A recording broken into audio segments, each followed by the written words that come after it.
Sebenarnya kalau dilihat sekarang ini seberapa gede kira-kira demo pada hari Senin itu? Ternyata ada temuan dari teman-teman LBH Semarang bahwasanya gas air mata yang digunakan ini tuh kadaluarsa begitu. Oh, Kadaluarsa itu 2016 tapi masih dipakai sekarang. Bahkan ada yang dari temuan LBH itu yang masih diselempangin sama polisi.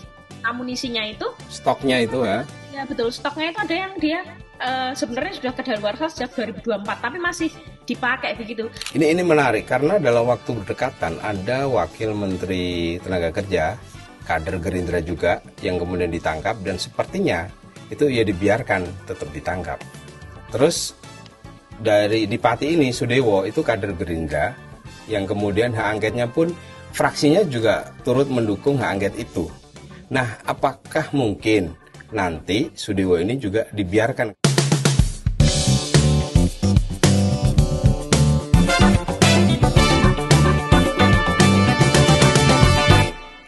Sahabat Kompas, ketemu lagi di balik berita harian Kompas. Kali ini kita akan ngomongin yang lagi panas-panasnya. Apa itu? Yaitu demo yang terjadi di Pati, Jawa Tengah.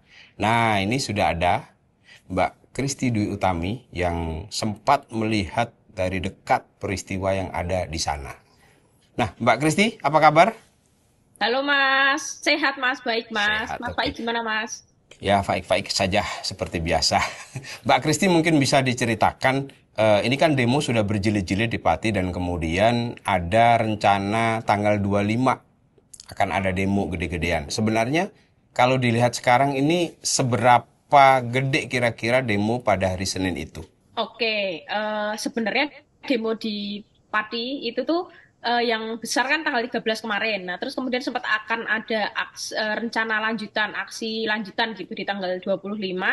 Tapi kemudian aksi itu dibatalkan gitu. Karena seperti yang kita sudah ketahui bersama waktu itu kan akhirnya inisiator yang menentukan kalau misalkan tanggal 25 itu akan demo itu kemudian mundur ya dan menyatakan berdamai begitu dengan Bupati. Nah, kelompok kemudian yang kekeh tetap mau demo ini siapa? Dan apanya Husein? Atau bukan siapa-siapanya?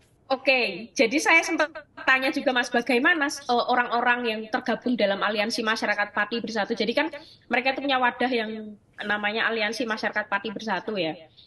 Nah, saya tanya nih orang-orang di sini tuh mereka itu ketemunya di mana. Nah, ternyata itu mereka sebelumnya tuh tidak saling mengenal begitu. Kebanyakan mereka itu ketemu di medsos. Jadi asal-usul dari kemudian akhirnya ada gerakan demo ini akan pertama kali muncul kan si Husen waktu itu live ya di media sosial begitu mengatakan bahwa eh, mengajak masyarakat untuk berdemo atas kebijakan yang tidak memuaskan dalam artian kenaikan pajak yang dinilai sangat tinggi di tengah kondisi perekonomian masyarakat yang sedang lesu begitu. Nah, kemudian si ajakan Husein ini tuh apa ya mendapat sambutan baik dari masyarakat gitu termasuk tokoh-tokoh lain yang kemudian akhirnya bergabung di dalam aliansi itu gitu.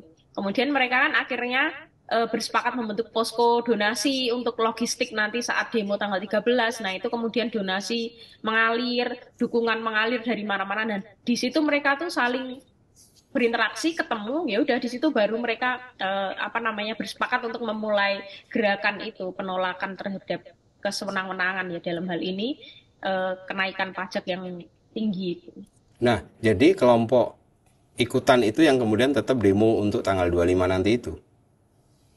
Iya, kalau yang masyarakat aliansi bersatu ini kan sudah ditinggalkan Husein ya Mas ya. Tapi Betul. masih ada orang-orang lain yang ada di situ. Nah, orang-orang lain yang ada di situ ini itu yang selama ini mengawal pansus, kemudian yang selama ini membuka donasi untuk aksi ke KPK, kemudian aksi lanjutan pada hari Senin besok itu mereka akan bareng-bareng ngirim satu orang satu surat yang ditujukan kepada Ketua KPK RI. Tujuannya adalah mereka itu pengen mendesak supaya KPK itu memproses hukum si Pak Sudewo ini karena Pak Sudewo ini kan dia terlibat dalam kasus korupsi begitu ya dan hari Jumat kemarin kalau tidak salah sudah sempat dipanggil oleh KPK namun tidak hadir begitu. Oke.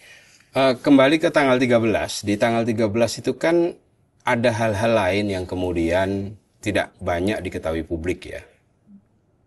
karena sempat ricuh. Nah, kira-kira apa yang menarik untuk diketahui publik versi temuan dari Christie yang soal gas air mata? Emang temuannya gimana dan seberapa berbahaya? Nah ini Konon itu Mas, kadaluarsa. ya betul Mas. Ini kan tadi saya mau menceritakan bahwa warga itu datang tuh dengan damai gitu loh Mas. Maksudnya Mm-mm. datang dengan damai, tidak ada niat merusuh. Seharusnya aparat kan harusnya bisa menahan diri gitu loh untuk tidak melakukan tindakan-tindakan yang Ya. berlebihan begitu ya.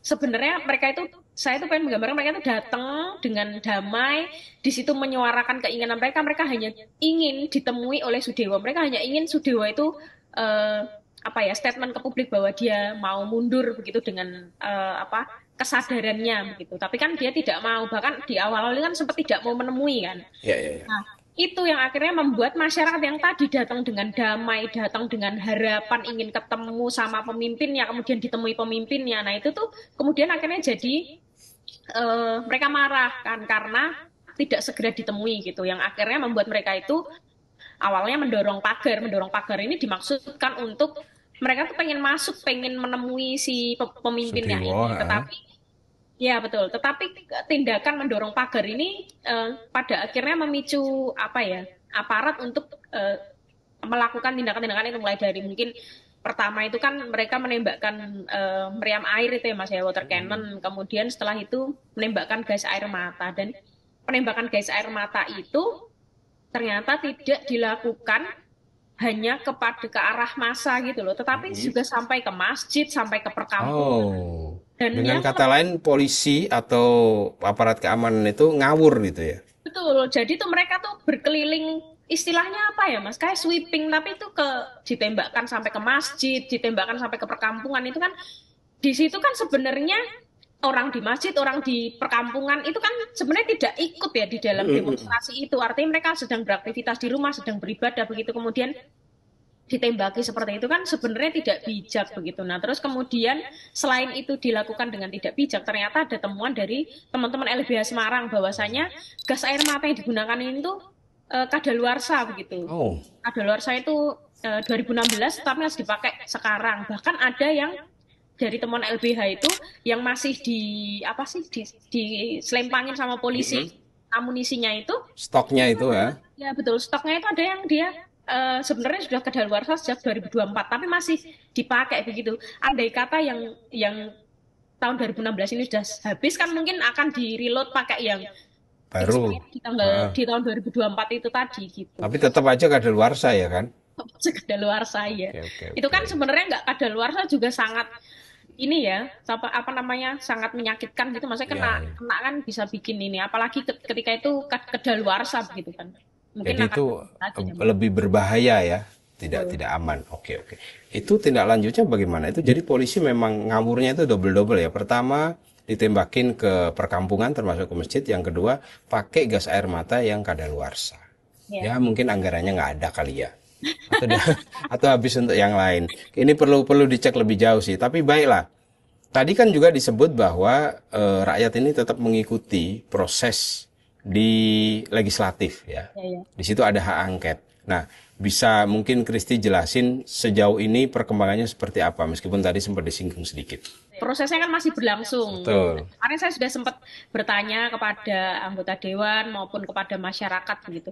Nah, kalau anggota dewan ini ketika ditanya bagaimana, apakah ini nanti itu berpotensi bisa melengsarkan, nah itu dibilangnya kan karena ini masih berlangsung, dan itu kan ada dari usulan warga 22 persoalan yang diusulkan warga itu kan 12 diantaranya itu sedang dibahas, dan ini masih berlangsung, ini baru persoalan yang keberapa begitu. Nah itu dari persoalan-persoalan yang sudah dibahas ini tuh ada indikasi-indikasi pelanggaran begitu loh Mas. Misalkan terkait pemecatan ratusan ya 220 tenaga kontrak RSUD begitu, kemudian pengangkatan direktur RSUD yang dinilai bermasalah. Bahkan sebenarnya Sudewa ini sudah mendapat 3 kali mendapatkan surat dari BKN saat itu terkait pengangkatan direktur yang dinilai tidak sesuai dengan apa aturan kepegawaian gitu, karena kan RSUD itu kan badan usaha layanan daerah begitu ya, yang normalnya itu dijabat oleh ASN begitu, namun saat itu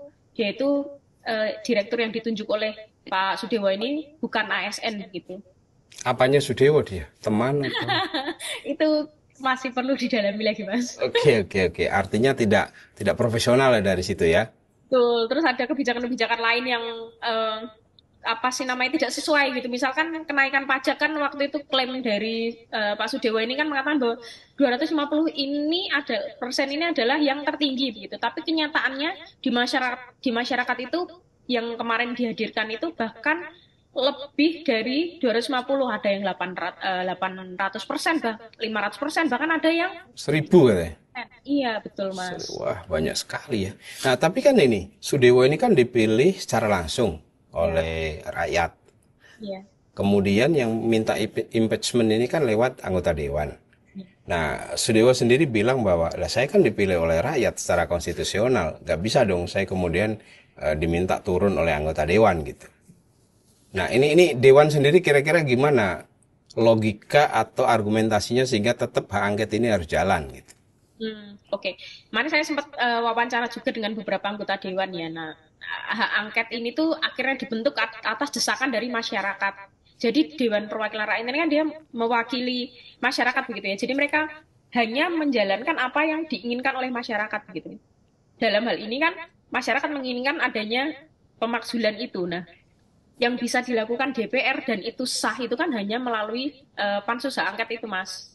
Jadi ya itu adalah jalan satu-satunya yang dia tempuh gitu, yang bisa ditempuh oleh DPR ini gitu. DPRD maksudnya ya. Ya betul DPRD. Oke. Kita akan lihat itu selanjutnya nanti seperti apa. Mungkin akan dipaksa turun atau dia akan dengan legowo turun gitu. Kita nggak tahu tentu saja. Tapi ini Pati ini menarik karena orang kemudian melihat, wah Pati ini bisa berhari-hari unjuk rasa. Dalam konteks saat ini adalah Pati sedang melawan. Kalau dilihat ke belakang, apakah memang ada semacam sejarah bahwa Pati itu memang penuh dengan perlawanan-perlawanan ini? Baik. Kemarin saya juga sempat wawancara dengan budayawan Pati begitu ya. Nah, dari wawancara itu tuh saya akhirnya tahu bahwa gerakan-gerakan pemberontakan atau perlawanan yang muncul di Pati itu bukan barang baru begitu. Dulu itu pernah ada namanya pemberontakan Prabowo, pemberontakan masyarakat Pati melawan Kesultanan Mataram. Kemudian muncul juga gerakan-gerakan perlawanan dari masyarakat waktu itu masyarakat petani begitu ya, melawan penjajah waktu itu, menolak untuk membayar pajak. Kalau yang sekarang mungkin bisa lebih banyak dikenal itu dengan yang gerakan Samin itu loh Mas yang Oke. Oh, dengan kata lain memang ini bukan hal mengagetkan kalau kemudian Pati itu melawan. betul-betul karena itu sudah sudah ada dan orang Pati itu dia punya sebagai orang pesisir ya, dia punya karakteristik untuk berdaulat gitu. Jadi ketika mereka ada sesuatu yang tidak sesuai menurut mereka, itu mereka melawan gitu.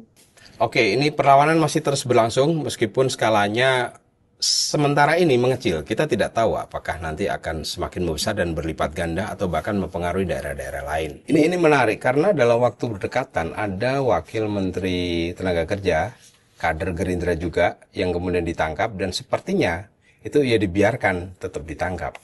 Terus di Pati ini Sudewo itu kader Gerindra yang kemudian hak angketnya pun fraksinya juga turut mendukung hak angket itu.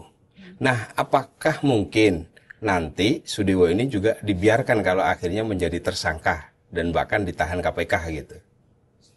Ini pertanyaannya Analitik ini.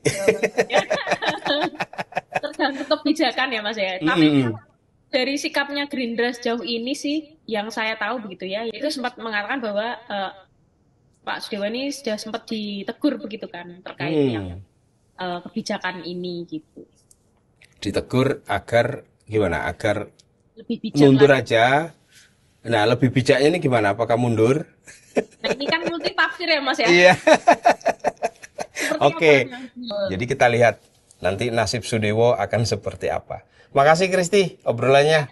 Baik Ya. Mas. Sahabat Kompas, itu tadi obrolan dengan Kristi seputar dinamika di Pati dan apakah nanti akan menjadi lebih besar atau tidak. Kita lihat di episode berikutnya. Sampai jumpa di Balik Berita episode berikutnya. Dah.